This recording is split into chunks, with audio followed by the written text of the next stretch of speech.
We have been at it now for 21 hours, and we've had a number of substantive discussions with the Iranians. That's the good news.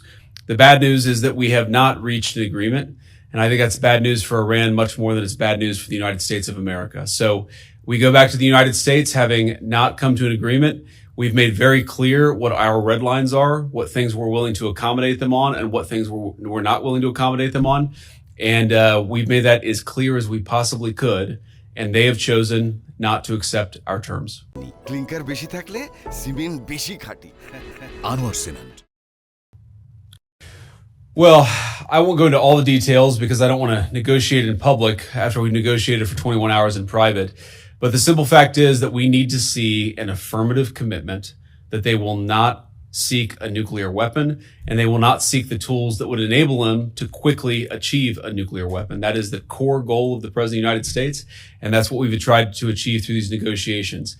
Again, their nuclear program, such as it is, the enrichment facilities that they had before, they've been destroyed.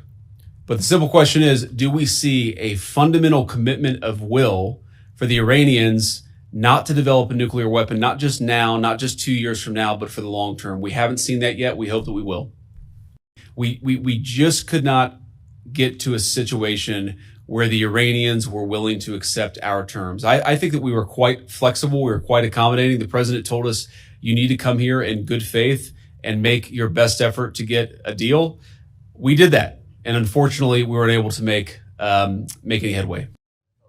Yeah, obviously we were talking to the president consistently. I don't know how many times we talked to him, a half dozen times, a dozen times over the past 21 hours. We obviously also talked to Admiral Cooper, to Pete, to Marco, to the entire national security team. We talked to Scott Besson a number of times. So look, we were constantly in communication with the team because we were negotiating in good faith. And we leave here with a very simple proposal, a method of understanding that is our final and best offer. We'll see if the Iranians accept it. Thank you.